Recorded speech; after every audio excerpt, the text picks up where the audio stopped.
some relationships are strained by disagreement. Most disagreements can be resolved fairly easily, but people get offended. The actual problem's not a problem. It's not an issue. It can be solved easily, but people get offended. Their pride gets offended. Oh, you parked on my parking bay. It's mine. Oh, you didn't do this to me, and now I'm angry with you. Oh, you didn't. And we get offended by different kinds of things. Maybe we're not in the best place. Maybe we've had a bad hair day anyway, and that's just the last straw. The last straw. That woman cut you up in Tesco's and she got to the till before you, and that's it. And you lose level judgment about the situation. It's now become blown up like a balloon. And it's oversized for the situation. In actual fact, it's not that bad. Really. In reality, sit down and probe, it's not that bad. But because we've had a bad hair day and other things have gone wrong, it's huge. See, the battleground is the mind. And we have to take these things. You know, if you don't know who you're fighting on a battlefield, you'll kill your own people. If you don't know who you're fighting, you'll kill your own soldiers, you'll kill civilians that you're meant to be protecting, and you might take out some of the enemy. But you wouldn't let somebody go onto a battlefield with an AK-47 and a blindfold and say, all the best. You'd say, you're mad. Have you responsible? Don't do that. They could kill anyone. You wouldn't do it.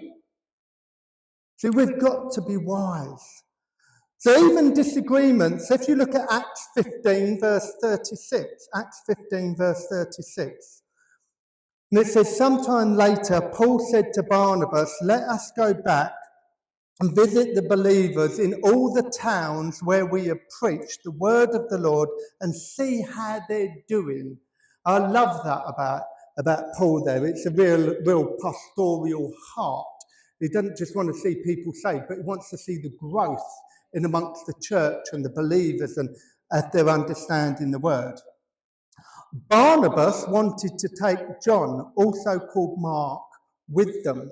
But Paul did not think it wise to take him because he had deserted them at Pamphylia and had not continued with them in the work. They had such a sharp disagreement that they parted company.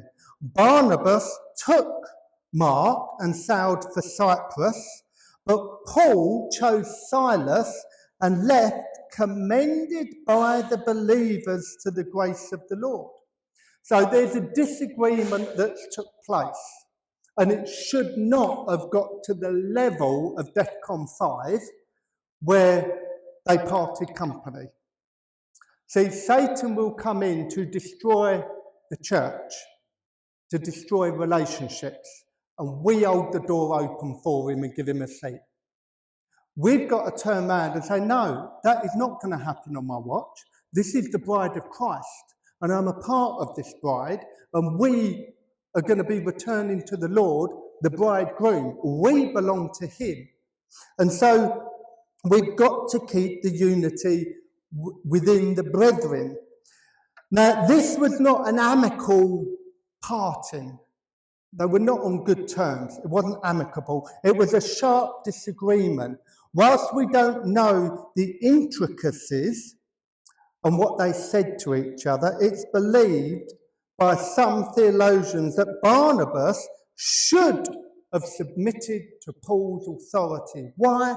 Because Paul was a senior man and he was an anointed apostle. It was his ministry trip, his ministry that Barnabas was getting alongside, you know. So the authority sat with the Apostle Paul, and Paul wanted to go back over the work they'd done to reaffirm it and underpin it. Since Barnabas was also John Mark's cousin, perhaps he was encouraging, he was allowing his character or the situation of being family to choose over what was right. Paul's experience of John Mark's desertion, because he had deserted them before, was cause for alarm for the apostle. Maybe the apostle was wanting to just see if he'd matured. Maybe he was saying, well, look, he's just dropped the ball. Let's sit him on out for a bit, let him mature, let him understand ministry a bit better, and then next season or the following season, we can bring him back in.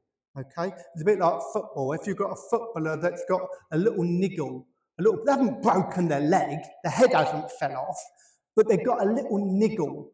The wise manager will rest the player. That there's a little problem there, and if not rested, it could get big. So let's rest the player for a bit, and then we reinstate him later on. Now, how does the player react? It's not fair. I should be on the pitch. Blah, blah, blah, blah. How do me and Luke react when they take our favourite player off? It's not fair. Why aren't you playing Declan Rice? What's wrong with the manager? He's gone mad. What is he doing? Why didn't the England manager play Saka for every single match? Lovely Saka, baby-faced Saka, beautiful Saka, goal-scoring Saka. And the stupid manager's left him off. What's he doing? He can see things from a different perspective. He's seen the medical report. He knows him intricately.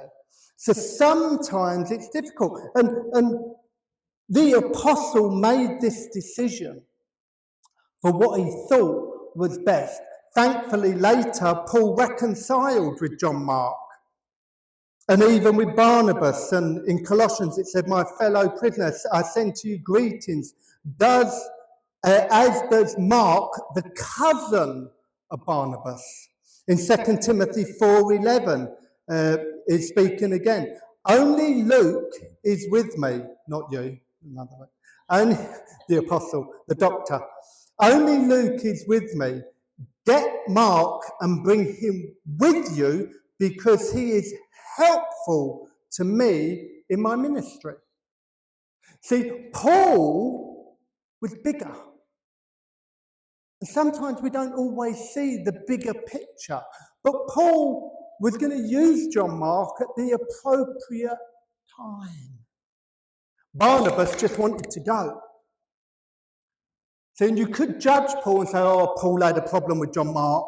He wouldn't let John Mark set up the screens. He wouldn't let John Mark do the offering. He wouldn't let John Mark do children's church. He wouldn't let John Mark we don't know all what's going on with John Mark.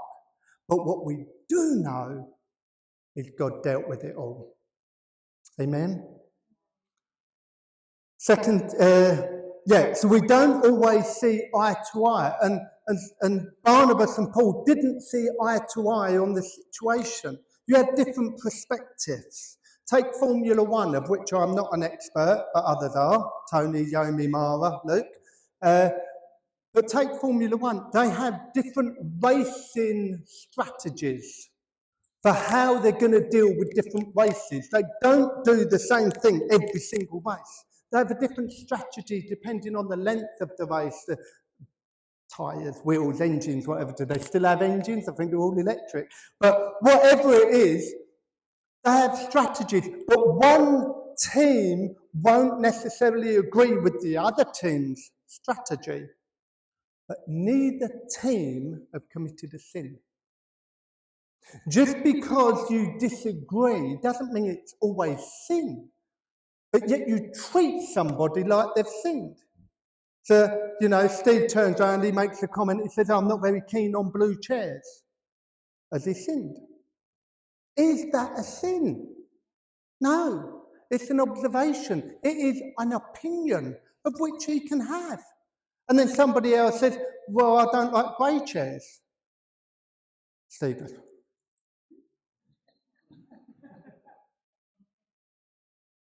Right, I'll see you the next time you want to sit on a grey chair in our church. Is the one who likes the grey chair in sin? No, they have different. If you like a blue chair, sit on a blue chair. If you like a grey one, sit on a grey one. It's not sin.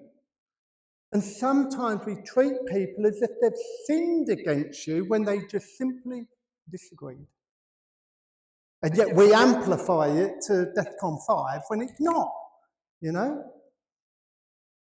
And you're welcome to change the chairs around if you want to, or you can get a more comfy, luxurious first class one that you can carry it yourself, because I'm preaching, I can't do it all.